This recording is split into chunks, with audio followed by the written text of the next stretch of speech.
Okay, you are not going to believe this. Seriously. Go on. I saw the headline earlier, and I genuinely thought it was some kind of wind-up. Luka Modric. The Luka Modric. The Luka Modric. Modric. The Luka Modric. Six-time Champions League winner, Ballon d'Or winner, now apparently part owner of Swansea City. Swansea in the championship. Yep, in the championship. Seriously, just let that sink in for a moment. It's like totally out of the blue football news. Wow, okay. Yeah, that's definitely one you need to read twice. A player like him, still at the absolute top, investing in a championship side, it throws up a lot of questions, doesn't it? It really does, and that's exactly what we're digging into today. We've looked at the reports, BBC Sport, Sky Sports, got the official lines from Swansea City themselves, even checked with the EFL. Right. Our mission basically is to figure out the why. Why Modric? Why Swansea? What's his role going to be, and what could this actually mean for the club going forward? It's our proper curveball, this one. Okay, let's break it down. So the basics first. The announcement dropped, what, April 14th, 2025? Yeah, that's right. And the key phrase everyone's using is investor and co-owner. It's specified it's a minority stake he's taken. Right, so not like a full takeover or anything, but still a pretty significant name to add to the ownership group. And didn't the current owners just come in fairly recently? They did, yeah. BBC and Sky both mentioned that. Andy Coleman, Brett Cravath, Nigel Morris, Jason Cohen. They bought shares back in November last year from the previous majority owners. So it's only been a few months. Yeah. Bringing Modric in already, Yeah. that feels quick. Yeah. Purposeful, maybe? It suggests real intent, doesn't it? You know, Yeah. perhaps they see him as a catalyst, someone whose profile and, let's face it, immense experience can maybe fast-track whatever plans they have. Which brings us to Modric himself, with his angle here. The quotes attributed to him, they're quite consistent across the reports. He calls it an exciting opportunity. Talks about Swansea having a strong identity, mentions the incredible fan base and their ambition to compete at the highest level. Sounds like he's genuinely bought into the club's story. It does sound that way. And it's not just about the investment side, is it? He explicitly says he wants to provide my experience and support the club's growth. He wants to help build an exciting future. Yeah, that doesn't sound like someone just parking some cash. It sounds like he wants to be involved, doesn't it? Exactly. Suggests a more hands-on role than just, a name on the letterhead.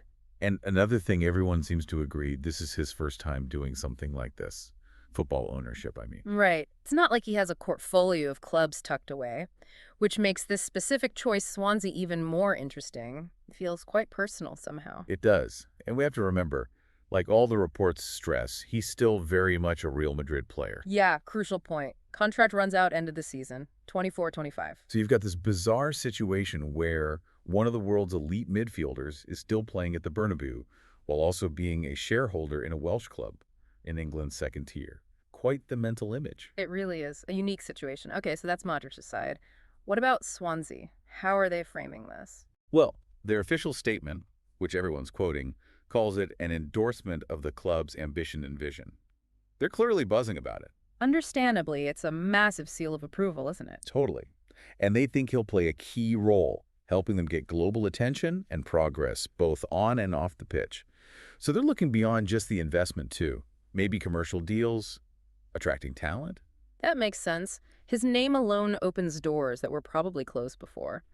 And didn't the chief executive say something interesting? Yeah, Tom Gorringe. He called Modric the best role model in the game, which is, hard to argue with. Fair point. But he also mentioned Modric's passion for the club, his knowledge of how we are performing, and a genuine passion to help us improve. That bit stuck out to me. How so? It makes it sound like Modric wasn't just approached cold. Like, he already knew about Swansea, followed them maybe. How did that connection even happen? Is there some backstory we're missing? That's a great question. It does imply something deeper than just a business deal, doesn't it? If Gorringe is talking about existing knowledge and passion, maybe a friend. Maybe he just liked their style of play once upon a time. Adds a bit of mystery. It really does. And the whole Swansea board statement echoed that, talking about alignment on our visions and calling him a real asset. Plus, they've invited him over to meet the fans at the stadium already. Smart move. Imagine the reception he'll get. Oh, it'll be huge. So, context-wise, where is Swansea at right now? Financially, I mean. Well, BBC mentioned the latest accounts year ending June 2024 showed a pre-tax loss of 15.2 million. which sounds like a lot, but wasn't it slightly down in the year before? It was, yeah. Turnover was 21.5 million. So it paints a picture of the typical championship struggle, really. It's a tough league financially. And the club basically acknowledged that, didn't they? Talking about the highly competitive environment, the costs, and how much they rely on the owners because they don't have those Premier League parachute payments anymore. Exactly. They're operating in a difficult financial landscape, Yeah. which makes an injection of capital, and perhaps more importantly, the profile Modric brings, potentially very valuable. Definitely. It's not just about the money, is it?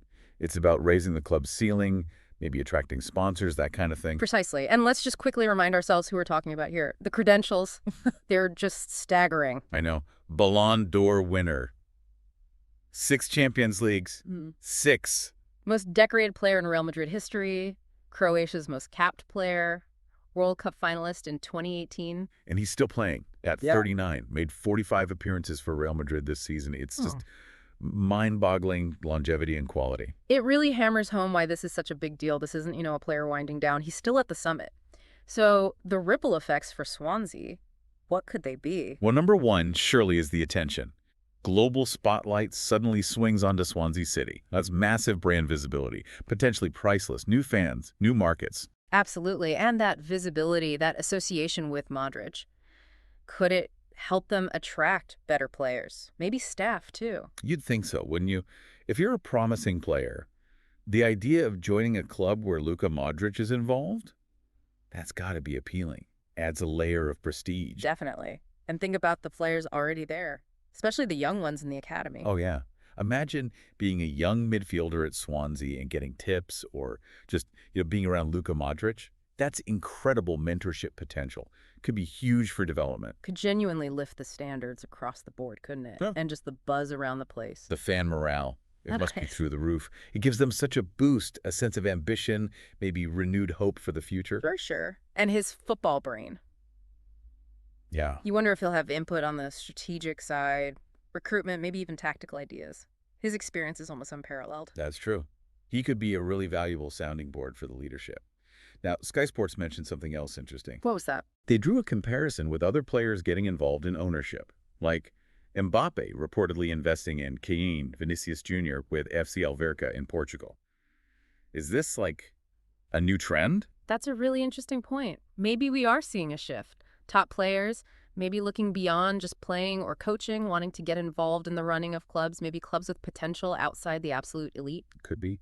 Giving back, maybe, or just seeing opportunities. Fascinating. It certainly is. So let's try and sum this up. Luka Modric, global football legend, now a co-owner at Swansea City. Unexpected doesn't even cover it, but potentially massive for Swansea.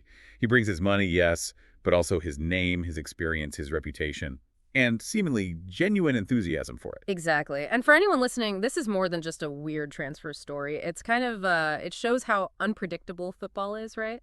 And how these strange partnerships can happen. A true giant of the game seeing something special in a club like Swansea. Sets up a really interesting chapter for them, doesn't it? And it's a unique story to follow this top player investing in a club known for its strong identity. Definitely one to watch. So here's a final thought to maybe chew on.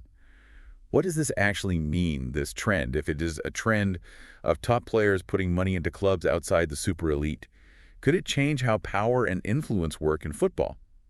More players having a say at different levels? Could we see a more diverse ownership landscape? Less concentrated power at the very top? Maybe. And what other unexpected moves are waiting around the corner in this crazy football world? Definitely something to think about. Anyway, thanks for joining us for this deep dive. Yeah, fascinating stuff today.